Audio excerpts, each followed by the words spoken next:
Christophe Mallet, bonjour. Bonjour. Alors, tu es auteur de l'histoire de Metroid chez Pix Love Éditions. Tu viens nous parler de ton ouvrage. J'ai une première question. Qu'est-ce qui t'a conduit à écrire sur Metroid? J'ai un ami qui travaille chez les éditions Pixel Love, Raphaël Peset, pour pas le nommer. Et donc on travaillait en commun sur un site internet, nintendomain.com, et en amateur. Et il s'est avéré aussi que je travaillais plus spécialement sur le site planetzebes.com. Je suis webmaster de planetzebes.com, qui est un site dédié à la saga Metroid. Et donc ce faisant, quand il s'est avéré que Pixel Love avait envie d'écrire un ouvrage sur Metroid, on m'a dit pourquoi pas moi. Alors le projet a été repoussé pendant plusieurs années parce que je me sentais pas forcément de le faire. Et puis petit à petit, vers 2015, ça s'est concrétisé. Et finalement, voilà, c'est comme ça que ça m'a amené à faire ça. Et j'ai eu la chance aussi que Pixel 9 trouve mon travail suffisamment correct pour être édité, pour être publié. Donc c'est un petit peu comme ça, voilà, que je me suis retrouvé là-dedans. Tu as privilégié quelle source? J'ai privilégié surtout à chaque fois des sources directes venant plutôt des développeurs. Donc vraiment le matériau de base, ça va être vraiment les interviews de développeurs. Parce que là on peut difficilement avoir plus direct. Ensuite, effectivement, au niveau de tout ce qui est documents d'époque, tout ce qui était à peu près des années 2000 à peu près, ça a été beaucoup retrouver ces interviews dans des magazines, papier, etc., qui sont pour certains numérisés sur internet, etc. Et ensuite, dans un second temps, je me suis aussi basé sur tout ce qui avait pu être test, etc. Mais ça, c'était plus pour avoir un avis, on va dire, extérieur, pour faire des petits paragraphes concernant les critiques, les retours qu'il y avait eu concernant le jeu. Voilà, mais vraiment, le matériau de base, ça a été vraiment les interviews d'auteurs, que ce soit des interviews écrites, filmées, audio, tout ce qui avait pu être dit par les créateurs de la série au cours des 30 dernières années. Quel jeu t'a le plus surpris? On va dire à égalité peut-être le 1 et le 2, donc Metroid 1 sur NES et Metroid 2. Le 1 parce que c'est le début, et aussi parce qu'on se rend compte en fait que ça a été vraiment un parcours du combattant pour ceux qui l'ont fait. Ils étaient uniquement 2 initialement à travailler dessus. Ça a été un développement vraiment assez chaotique qui a été repris dans les 3 derniers mois par Yoshio Sakamoto, qui est devenu après le père spirituel de la série. Et ensuite le 2 parce que je ne m'explique pas encore totalement pourquoi il s'est fait dans ces conditions-là. Dans le sens où il a vraiment été fait de manière totalement différente, pas du tout par les mêmes, enfin en partie par les mêmes personnes, mais Yoshio Sakamoto n'y a pas participé, etc. Et donc avec la sortie du remake il y a quelques semaines, on a appris 2-3 petites infos en plus, mais il y a encore quelques zones sombres sur ce développement-là. À terme, j'aimerais bien beaucoup avoir le retour direct d'une personne qui s'est jamais trop exprimée dessus. C'est celui qui a co-dirigé le 2, Hiroji Kiyotake, qui est également celui qui est à l'origine du design de Samus. Voilà, donc peut-être quand il sera à la retraite dans quelques années, peut-être qu'il sera un petit peu plus loquace. Peut-être qu'il y aura moyen de l'interviewer directement pour voir un petit peu comment est-ce qu'il explique ce développement. Alors du coup, est-ce que Metroid, c'est une série élitiste ou ingrate? Élitiste, je pense pas qu'elle soit pensée pour être une série élitiste en tout cas. Ou alors c'est involontaire, parce que vraiment ce qui revient pendant 30 ans d'interviews, c'est vraiment qu'ils essayent de faire un jeu qui plaise aux fans, mais et dans les derniers, dans ceux qui ont été faits ces 5 dernières années, on va dire 5-10 dernières années, il n'y en a pas tant que ça, mais voilà, ceux qui ont été faits là, il y a toujours cette volonté pour Sakamoto, en tout cas, et aussi pour Kensuke Tanabe qui dirige les Metroid Prime, de faire quelque chose qui plaise également aux nouveaux venus, qui explique le background de la série, qui explique un petit peu où est-ce qu'on met les pieds quand on débarque dans un nouveau Metroid. Donc je pense pas qu'elle soit vraiment élitiste. Enfin, je pense juste qu'elle est un petit peu plus... Elle est en décalage avec le reste de l'univers Nintendo, qui est plus, comment dire, plus joyeux, parfois plus enfantin, plus familial, parfois pour certains, etc. Plus immédiat aussi peut-être. Peut-être plus immédiat, effectivement, parce que ça va être quasiment la seule série où on a vraiment une chronologie qui est développée d'un jeu à l'autre. C'est vrai que ça peut être un petit peu rédhibitoire quand on arrive dans un jeu qui est sorti récemment, de ne pas comprendre exactement ce que l'on fait là.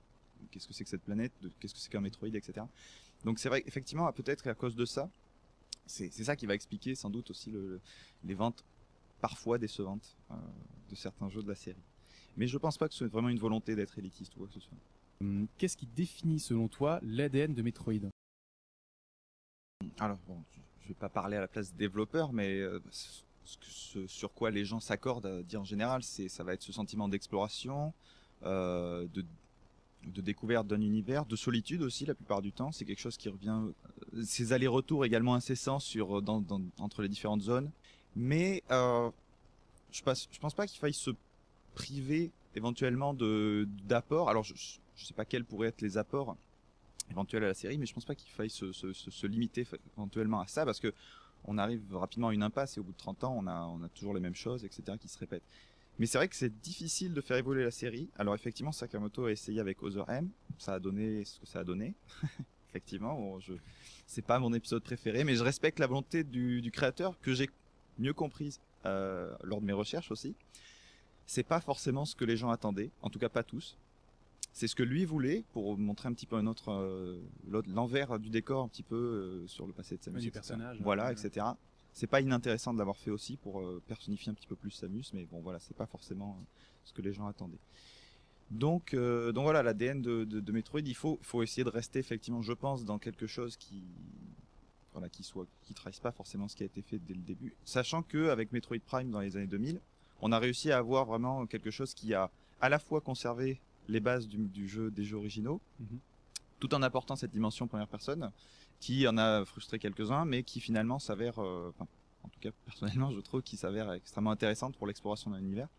Donc on n'est pas à l'abri dans les années à venir d'un nouveau, peut-être avec Metroid Prime 4, qui sait, on ne sait pas, d'une nouvelle rupture, quelque chose qui arrive, ce paradoxe de respecter des bases solides, et tout en apportant quelque chose de nouveau. Comment est-ce que tu vois l'avenir de la série, justement? Je le vois différemment. Effectivement, alors c'est vrai que la conclusion de mon livre n'est plus d'actualité.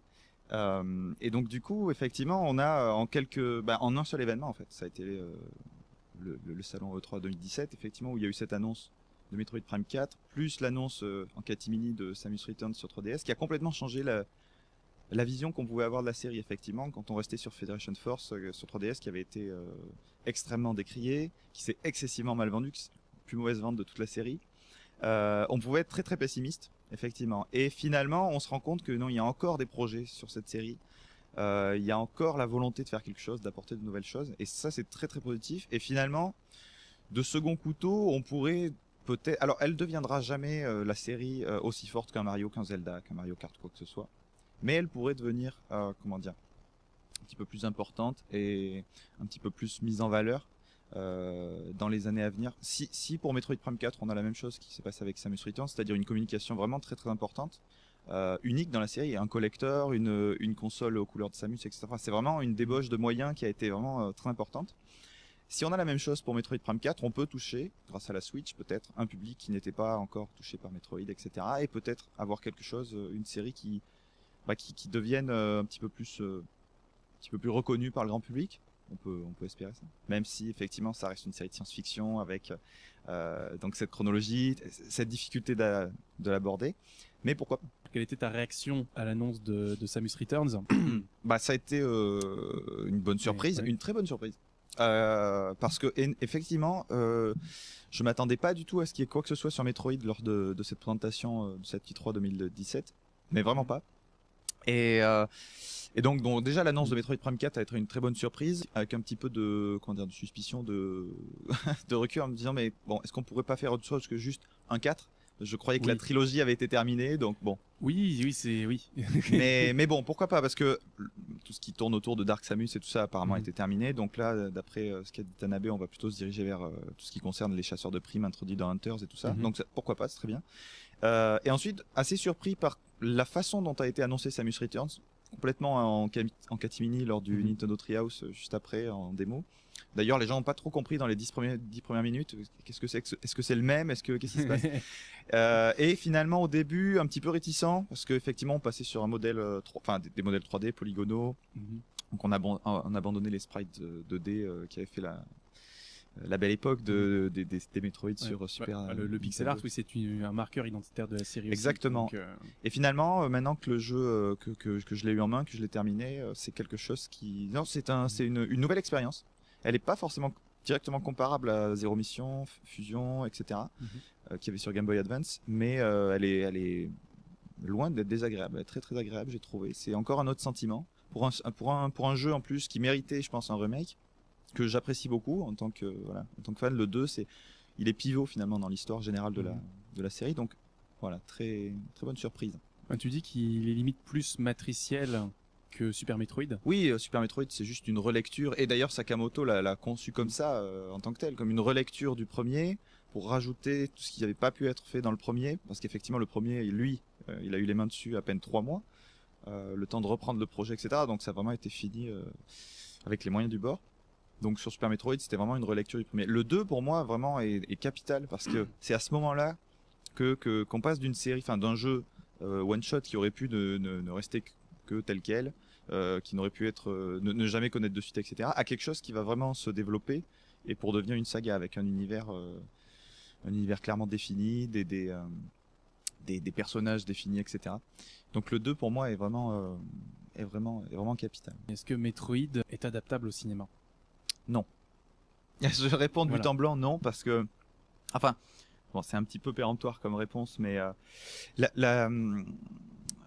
la tentative qui a été faite dans les années, fin des années 2000, qui a avorté, qui a vraiment eu lieu avec John Woo, etc. Elle traduit aussi la grande sensibilité qu'a Nintendo à confier ses licences. On l'a vu avec Super Mario Bros, le film dans les années 80, qui est vraiment tout le problème est de réussir à adapter quelque chose. Enfin, ce qui fait la force d'un jeu vidéo, c'est justement le fait de pouvoir jouer, d'incarner un personnage et avec toutes les mécaniques qui relèvent uniquement de ce média-là et qui sont très difficilement transposables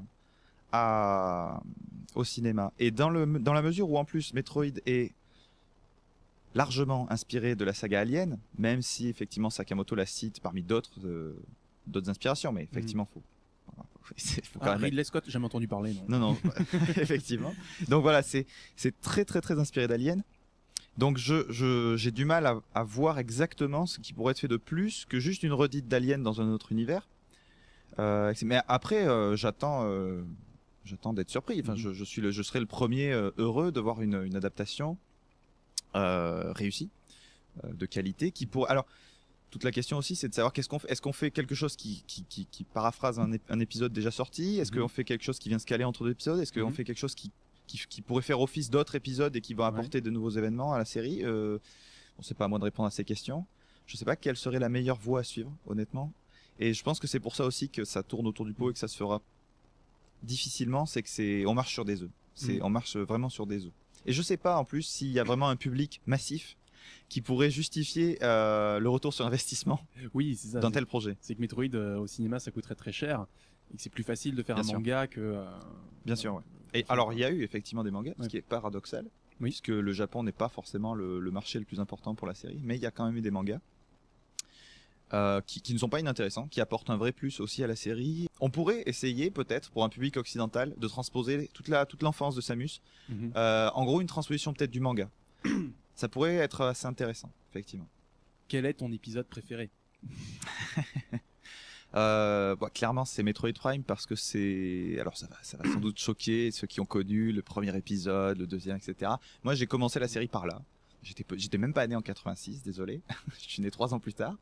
Mais donc voilà, j'ai découvert la série et un petit peu l'univers du jeu vidéo pour lequel j'avais des affinités, mais sans plus. Je jouais comme on joue à d'autres choses que pendant mon enfance. Mais avec Metroid Prime, c'est vrai et la GameCube, c'est vrai qu'à ce moment-là, j'ai vraiment eu ça a vraiment été un choc, quoi. De jouer à Metroid Prime, ça a été vraiment quelque chose de marquant, quelque chose qui m'a poussé à commencer à me renseigner sur le jeu, sur la série, sur Internet.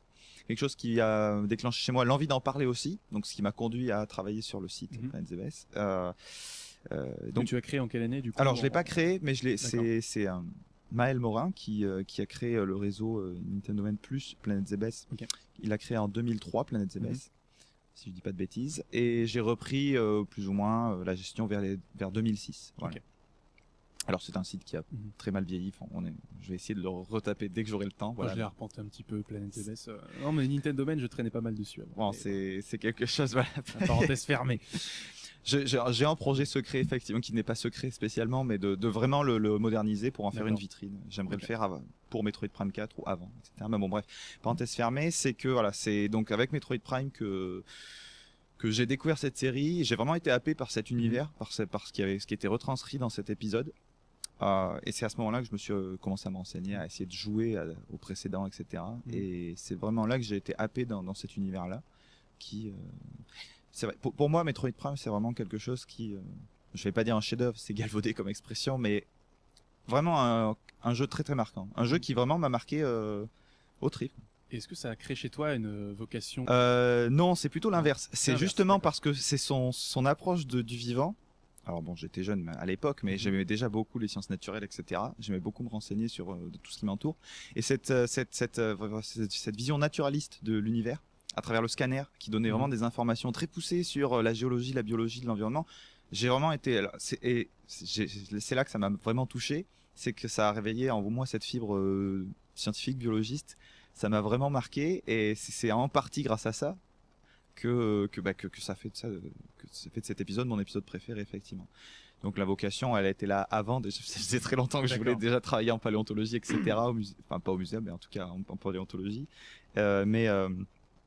Ouais, c'est en partie grâce à ça, en grande partie grâce à ça. Cet univers cohérent qu'on découvre comme un scientifique finalement, qui va scanner, qui va analyser son environnement pour essayer de comprendre comment ça s'organise, qu'est-ce qui se passe, etc.